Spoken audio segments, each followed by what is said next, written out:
Right, Etv Uganda, thank you so much. Yonna gye musinzira okutulaba, mwebale nnyo, mwebalire ddala. Olunaku lwa leero tuchaddeko mu ghetto, tuli ku Gaza Street mu Bwayise wano era nga ghetto eno ekulirwa omukulu Mr Wind. Leero lwa Sande omukulu ye yayimba oluyimbo olwo tugenda kubanga tubasalako wano ne balambati aba crime katero n'abalala tuli mu Bwayise mpola mpola si wandege ya sore Love Square Street tuli wano n'abakulu tugenda kubanga tubabuuzaako Mr Wind Mr Lambati n'abalala wano mu ghetto tubakyaliddeko wano tuli ku street zaabwe era nga tugenda kubanga tufuna mpola mpola Mr Wind tata wano bwotabonga n'ebiri ntandalo entandalo yeri gye bakozeyo kijayati bwotanaaba mu ngalo ntandalo okitegeera bubba mu ghetto ntandalo entandalo yeberera soko tujjennyole kwegamba okusinga okukuba eri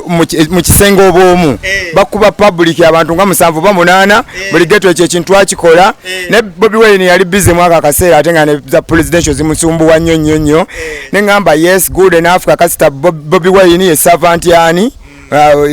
ya babadde ne buchamani nengezaako bikola nga nteekako abaana ekatwe eruddawo okugezaako kola ghetto liberty nensanyuka nnyo Museveni nga naye akyogeddeko Museveni boni na ghetto yada ekyo good ne Bobi Wine it's good netugaba buchamani bwakiri asobola okubeera bw'aba n'abeera oli mukama we byabadde atambula nabyo byonna nga tubimugamba nga yefuula atabigira nnyo nga akifudde nnyo ng'ekiki kubanga twabikola dda kati president kimu konkala kirala si kyekyo nga kabaka ne Museveni si byebyo then twatandika ekintu ekyo katono bwatwala ka president kati nnyo nero kijaya nti era twamukubye entandalo okugeza nti buli gwe tugenjamu empisa ffe tumugwa enswere ekwagala ekugwa kuki okusinga okutufaako let us discipline him kati afunye n'emikisa yiye n'erina okusinga nze okufa obwavu mumpanishing then nkole connection wire connection tambo tya Mr Wind ndi nice nnyo banga dene kati almost ndoza 12 years wano wetuli obayita batya wano bayita ku Love Square original Love Square Gaza ku Love Square Gaza twakakyongerako emabega wa kabanga era nga vibe katera awo twabeerako na side ezo ati ne bagira ebintu ebyo nempulira ati kati eri bakitambuza n'ekitwalako ejjuba Gaza nga ngitugezaako kuwaideninga ebigambo bwe tukola slogans wano abo mukisa bazikwala ne bazikozesa kati wachi Love Square kuba kuvadda bagita Love Square anti we wakuŋŋaanyiro ly'okwagalwa abaagala oba abakoyeeyo nga babadde baddies balina okujja baflyingire wano baddeyo nga bali nice abajja nga bali good that is a blessing for the ghetto naye nga buli omu alina problems ze lwaki ajja ate we always here teach them so mubeera mukola ki wano okusingira ddala wano ye basement we bayinza okunona kugwe buli kyonna ky'omanya ekiyamba system etuddiridde awo bayinza okunona ng'okola amasannyalaze bayinza okunona ng'osiiga art bayinza okunona ng'okwega buli kimu nina ne bano nsituliraako eno ye eno bayinza okunona nga bakinyozi bayinza okunona nga bacutex kwega buli wano at least buli omu asobola okufuna ambuzeko amatwale ga Love Square yange olabe eno program gye tuliko stop covid ulaba COVR at least to teach people osobola okulaba wano ba friends baffe bifaananyi byabwe ebyaddala bagamba abantu bagamba inspiration photos inspiring photos kano mwe muli sound room yaffe kati wano kiki taata eno kyalenga house kyalenga house eri etya taata buli mukwano gwaffe nazaala akaana ye naye bajja ne bateekako akacupa kati ezo zonna families abo bonna abaneetoolodde buli omu ayinako akacupa kyalenga gwenze gwe nasalawo luli abantu banywa nnyo kitoko kati natta abantu n'akola bikyani kati nengamba kyalenga is nice food kuba guno mwenge muganda baguteekamu just preservations so kati wano kyalenga house mubeeramu ki munda omwo mubeeramu sound byalaani byaffe biterekerako you can see yo owakyalenga one day ajja kujja akirabe era senga nawe mututuusizaako one day covid ng'awedde these are the people to support we because we have taught guys to drink it and no assholes so buno bujulizo obulaga nti kyalenga mumunywa. Yes, era ne bwe tulwala ekibumba era batukebera batunya kyale nga si kyekyo. Nesubira kulwala. Ninga Jajja Lambati Jajja Lambati kakati soko tubuze ko Jajja Lambati wagwandea chekiriwo jande mugamba mutaba ne mwebale tukyalira ko Love Square Ghetto there pan bitambula Love Square Ghetto mwebale kukuma amatwale tugakumye ebbanga ddene maje wange era essawa ya kakati tukitambuze era tebasuubira nti no emundu yaraga tugizikiza emundu yaraga tukyagitambuliza dda twagiteeka ku Northern bypass awo ekyukedde eno buli ajja gwe tukuba tewali budde bwa kuzikiza ennyondo yaraga eno gye nkutte so kati kino ekyoto ekyoto kino kitegeeza ki ekyoto kituleetedde kireeta consciousness mu music industry nti tukowola ne ku bajjajja baffe ab'edda nga bw'okiraba kyo tekisobola kuzikira ng'era bw'omanyi nti emmundu tezikiza okitegeera teri kuzikiza tetuzikiza kyoto tetuzikiza raga. That's the business we have. Jajja Priskira yes I am. The more we achieve in the ghetto me what I know. So kati wano ani na nnyini wo wano kati wano wa mukulu Saabwe atupangisawo ko just when we kwegamba nga tweterezezza okitegeera bwe tunafuna seeti wonna we tuligula oba ayinayo akatakeeyo oba kiki kyonna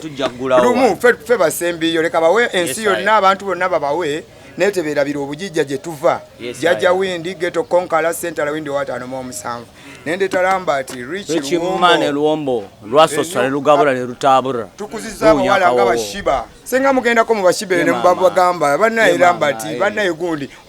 oyitangayo ko Etv yitangayo ku ewa Sheebah omubuuze what do you know about Lambati whatever she speaks on Lambati good or bad we shall take it. Etv it's a blessing. Is it Etv? Yeah go so say tell Sheebah me there fiha still around pan tuguliremu Sheebah mulina kakwate kigwe ne Sheebah nga yetunadda wajjajja windi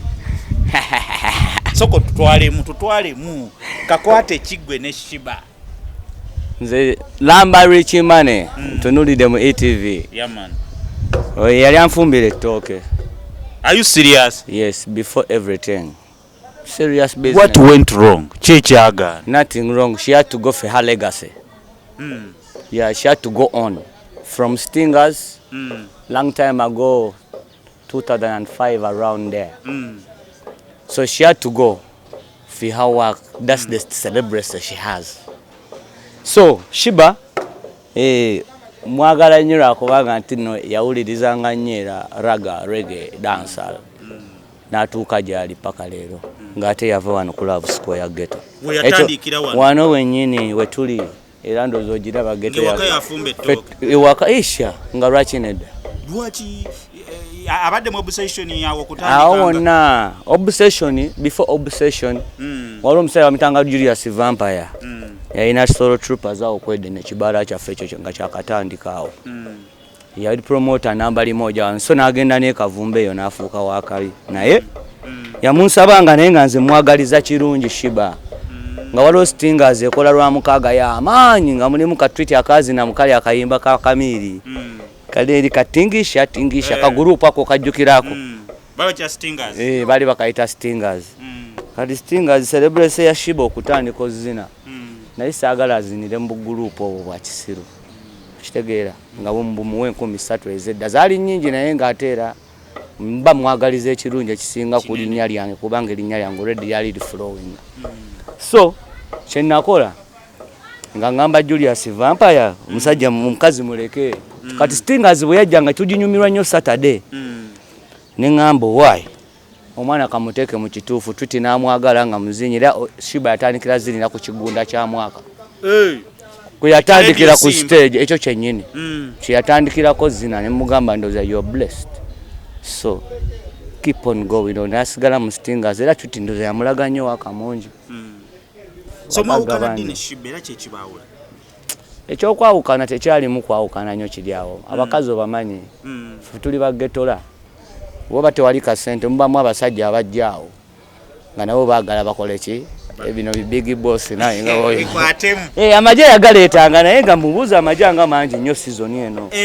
nga takubuusa tutuleko wano katono tunyumizemu ku Sheebah kubanga tuli waka yes aya jajja windi there panda reggae raga I don't know say twalemu emboozi ya Sheebah amagye yagaleetanga Sheebah amagye yagaleetanga nga nemanya naye nga nze omugezi namanyanga bumanya nti nno omukazi yena obw'aba ayagala okugenda mu maaso wabaweera abamubamu wabaki makkati abo abaloodi so nga akasente akaleeta n'akuwaako nga mubeera mwenna shawaka nga yalifumba ettooke gambye yalifumba ettooke myaka emiko alifumba myaka emiko alifumba mu 25 25 26 27 nagendako e Rwanda awo Stingers egenze e Rwanda group wezagendera e Rwanda nakikuba nadda era nga tuli mu ape by the way mwana omukazi yali akwata mangu nnyo ate nga muto kitegeera so ekintu ekisigala nga kitambula nti omuseera bya obsession ate nga yingidde obsession avudde mu Stingers olwo nakitwalaganya nekigenda kati mugenda abomanyira ebintu byensi eno ngero olaba omukazi yapadde ne lukyuka bamutadde ku fulaati ziri ze balagira kati gweramba ati oli eno mu ghetto kati nga ajja buzirumu na lumu nakubonga kitole kinakulekera kyakulekera nadduka kati nengamba owayi kamuleke nze omulasitamu nali najjayo ddalo kuba mbamanya kikuvudde mu ngalo ekyo kigenze namugamba nga kati ogenze ninga tukyali ffenna ngera mugamba mazima nti ogenze enkolagana yo ne Sheebah for now enkolagana yange tewali nnyo kiri awo naye akubonga kakubirako takuba simu naawe kati katayagala kwerabisa ali mataala manene muyavaako eno obimanyi naawe bwe batuuka mu mataala beerabira naye nga ffe tujja mukubalaga paka lwalidda alidda wano kwembase Sheebah wange Karungi omulungi shanga lwaki nedda nze mpise nga mu nnyimba ennyimba aziwulidde ngaawo naawe nnyingi nnyo waliwo Karungi sexy body girl yempya watannagiwulira kati ninayo n'olupya olwarege baluyita kankwagale mukange mwaluwulire ajja duulira message ajja gifuna already azimanye kale sexy body girl me love the way you whine sexy body girl me love the way you whine sexy body girl me love the way you whine bend over bend over bend over bend over bend over bend over bend over bend over bend over bend over bend over bend over sweetie lady wanna kimala so sweet and heavy you got the love and that you drive me crazy you're so nice and sexy me beautiful lady malaika kulaba ko bagamba tonalabika twala kiro nkusima book the put it love square done no Sheebah Karungi keep it locked one collab for you I got the love anytime Sheebah Karungi nasemba mu physically chali kibala bakiyita laughter zao kibala bakiyita laughter zao yali era nemala nevaawo naye ngali ne bajefu kiwa bwaba awo mu nga bobimanye ebala mu bala ya 2015 almost 2016 yeah no then ndoza 2017 laughter evaawo 2 zali 2019 Laughters n'ekiggala ne tudda mu reggae night awo yawo wenyine nyini mu Centenary naye awo namulabako awo kati nnyo ne bajefu kiwa waawo mukakulu kwabwe nga te Sheebah ina mwana ky'omukulu oyo gwe bagamba kati reggae raga amukubya atya nga alina omwana tebabalimba nammwe ako kawaani baka ky'obusembayo eri abawagizi bo n'abantu bonna eri abawagizi bansonga nentumira omuwagizi wange Sheebah kubanga mu kusooka nga atandika ero kikuba byenkola gye bayimba n'oli era namanya nti ampagira n'oli omulenzi gwe bayita KS Alpha namanya nti ampagira omuwagizi wange Sheebah wagwana there maybe I still pan representing me Lamba Rich Money I don't know but I need a collab ekyo kyo sijja kikulimba naye nkunoonyeza nnyo n'ombula naye naawe nnoonyaako Sheebah tukikube wano ne Mr. Windi owakunsanga amanyiwo naawe wano wakulidde naawe wano wetutobedde naye. Yes, reality me talk about. Me, I'm a true Rasta man. Me talk reality. And she knows. That's all I could check with.